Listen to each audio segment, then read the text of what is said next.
right track.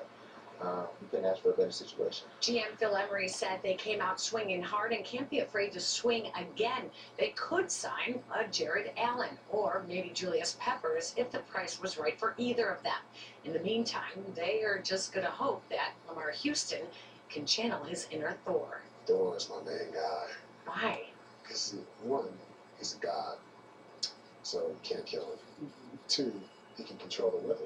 You had me at the weather. If you could bring Thor's ability to change. It's going to be outbound I-290 at Mill Road. That's a car that is off the extension into a ditch. Similar situation outbound Ford at Stony Island is in the clearing stages. Let's talk a little bit about how this weather is affecting your commute. And we understand that emergency bridge deck repair was necessary yesterday because of our brutal freeze-thaw cycle. And this time it's affecting outbound 55 at King Boulevard. IDOT says they had to go out there yesterday and they're working on that bridge through, quote, this afternoon. That's all they will give us for the timeline, and that's in 2 lanes. Let's look outside and check in with the suburban commute, and for that we look at our tollway camera network as we go out on I-88 in Washington. Looking good there. Michelle, Daniela. Thank you, Kai. Thanks, Kai. Well, ahead this morning, a massive pileup involving 50 vehicles. What caused that chain reaction? That's next. And then on our news at 5 this morning, a Chicago couple is reunited with their beloved French bulldogs after they disappeared when their home was burglarized. And also the wild police pursuit caught on camera after a man carjacked several vehicles. Xfinity Internet just got faster again. Get Xfinity Starter XM Triple Play, now with speeds up to 50 megabits per second. That means the speed you get with Xfinity's most popular bundle is now faster than any speed U-verse can offer. And soon, Xfinity will launch extreme speeds of 505 megabits per second, 20 times faster than U-verse. And now, for a limited time, get Xfinity X1 Triple Play for only $89 a month for 12 months. Plus, get a $100 prepaid card. Call 1-800-XFINITY today. I like to go off my own beaten path. Cars slammed into each other in whiteout conditions on the Ohio Turnpike in Toledo yesterday. The deadly pileup stretched 2 miles between Toledo and Cleveland. One of the most violent crashes pinned an Ohio State trooper between 2 cars. Officials say he suffered non-life-threatening injuries, but 3 people were killed. It remains unclear how many were hurt.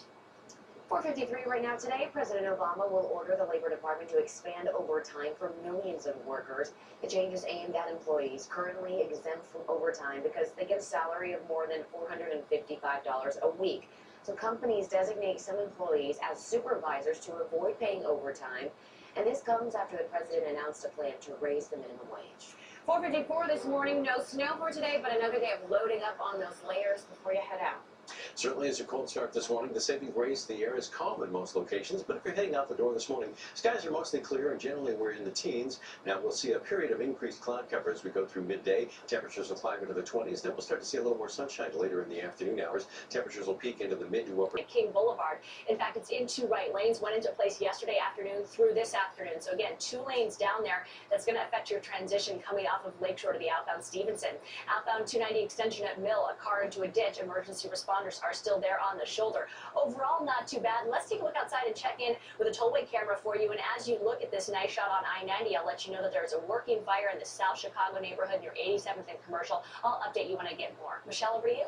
All right, Kai, thank you. Well, we are getting more information this morning about a breaking story out of Austin, Texas. A suspected drunk driver trying to get away from police rammed a barricade at the popular South by Southwest Musical Festival overnight. You can see the scene here behind me. That accident killed a man and a woman on a moped and injuring nearly 24 others, 5 critically.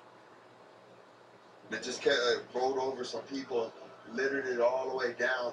And I just remember seeing people bouncing off of the street all the way, rolling down past 10. And then that's when there's cops coming through and a helicopter chasing them. And Amateur video shot just moments after that car barreled through the crowd around 12:30 this morning shows injured people on the street, some of them getting treated right there at the scene. And police say the driver also struck a cab before jumping out of his car and trying to run, but he was caught and taken into custody. Another big story we're following this morning, melting ice becoming a very real danger in downtown as skyscrapers send ice crashing onto unsuspected people below. NBC5's Lauren Petty is live for us at Franklin near Madison watching for falling ice. Lauren, good morning. Good morning. It probably happens more than you think, Daniela. That's a reason for signs like this one. We actually talked to one guy yesterday who had to go to the emergency room after falling ice sent him falling to the ground. It hurt. It felt like a baseball had hit me in the head. But it wasn't a baseball. It was falling ice that left Dan Curry with a bandaged head. It happened while Curry was walking in the loop near Washington and Wells yesterday, and he was actually not alone. An ambulance also had to take a woman to the hospital after she was hit by falling ice near Ohio and St. Clair. Also, take a look at this video. This is a windshield. It was smashed by ice that was flying from a passing vehicle while the driver was behind the wheel heading down Lakeshore Drive. So it's frightening because there's nothing you can do. You can't walk in the street, you can't walk next to the building because you don't know where the icicles are going to fall. You can't look up. And looking up actually could be worse because you could damage your eyes and your vision. So what can you do? Well, we're under a canopy here this morning trying to stay safe. You want to walk under canopies like this whenever you can, and also just stay alert. We're live here in the Loop this morning. Lauren Petty, NBC5 News. Really good advice, Lauren. Thank you. Well, an update now this morning to a bar shooting on Chicago's South Side. Chicago police made an arrest overnight. 30-year-old Parrish Davis will be in court today on murder and attempted murder charges. Police say Davis opened fire at a bar in the 5100 block of South Union in January, wounding 4 people. A 35-year-old man died after he was shot in the head. It's 5:03 right now. A family in suburban Northford deals with an unthinkable loss this morning. A little girl died when a bookshelf fell on top of her yesterday. Emergency crews rushed to the home in the 1900 block of Clover Lane. When they got there, the 3-year-old little girl was not breathing anymore. First responders took her to Glenbrook Hospital, but doctors could not save her. Her name has not been released.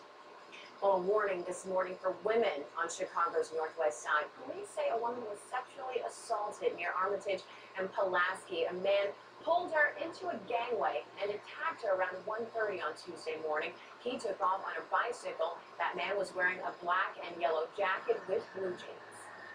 And a suburban women's softball team gets a painful curveball from Mother Nature. The Wavanti Community College team was headed to Florida yesterday, but because of the weather, they arrived at O'Hare early yesterday morning for their 10:30 flight, but they did not arrive in the Sunshine State until 1:20 this morning. The team has 3 games on deck today, so they're going to be very busy. Hopefully they get some rest, though. All right, fingers crossed for them. Well, 5:04 this morning. And turning to new developments this morning in the crisis in Ukraine, a group of senators, including Dick Durbin from Illinois, will travel to Ukraine to meet with local government officials there. NBC's Tracy Falls is following up-to-the-minute developments for us live from Washington. And Tracy, I want to start off by asking you, what are the senators hoping to accomplish once they arrive to Ukraine? Well, a couple of things. First of all, they just want to get over there and meet some of the new leaders. The prime minister was here, but the